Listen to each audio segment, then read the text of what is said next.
Years from now, people will still talk about the morning Barack Obama walked back into the White House and faced Donald Trump in the president's own office.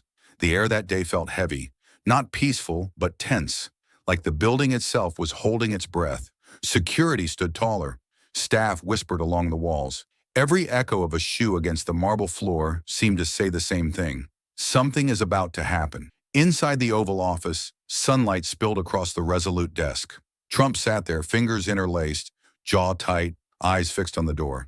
He'd called this meeting, officially about national unity and policy discussions. But everyone knew the truth. This wasn't about policy. It was about dominance, about payback. The clock ticked once, twice. Then the door opened. Barack Obama stepped in, calm, poised, unhurried. The same measured walk that had once commanded stadiums now filled the most powerful room in the world. His half-smile was there too, polite, unreadable, steady. "Barack," Trump said, forcing a grin. "Mr. President," Obama replied, his handshake firm, controlled. For a moment, the two men just stood there. The tension was electric. You could almost hear the hum of ego in the air. Then Trump gestured toward the chair across from him. "Have a seat." Obama nodded and sat.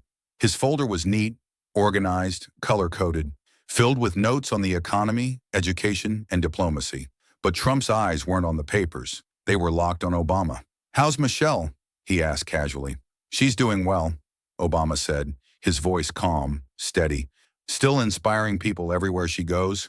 Trump smirked. "Good. That's good." The pause that followed stretched too long. Then with that trademark smirk, he leaned forward. "You know," he said, tone dripping with false charm, "people still wonder about your birth certificate." The room froze. Even the air conditioner seemed to stop humming. Obama didn't blink, didn't move. He just looked at him, patient, unbothered, almost pitying. Then he exhaled softly. "You're still on that?" It was calm, almost gentle, and yet it hit harder than any insult. Trump chuckled, pretending he hadn't just stepped into quicksand. "Hey, I'm just saying what people are saying." Obama opened his folder, slid a single document across the desk. Crisp, folded perfectly.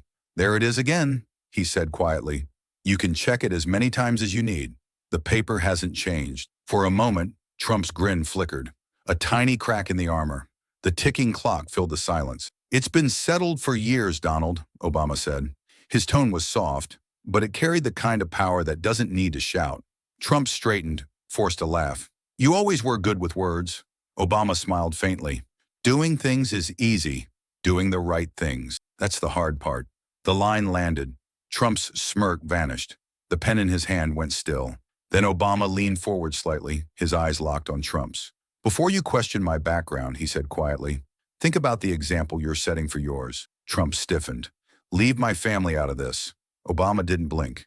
"You brought them in, Donald. You gave them desks, titles, power. Responsibility comes with that." Trump's voice hardened. "You think you're better than me?" "No," Obama said softly. "I just understand something you don't. That power isn't about proving you're right. It's knowing when to stop proving anything at all."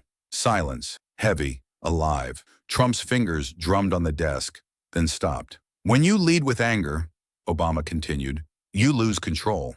When you lead with truth, you never have to raise your voice." "Don't lecture me," Trump snapped.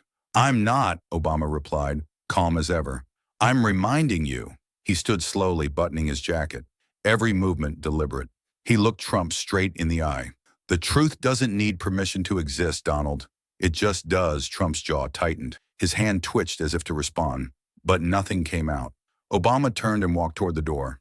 No dramatics, no fire, just calm, measured steps that echoed through the room like punctuation marks.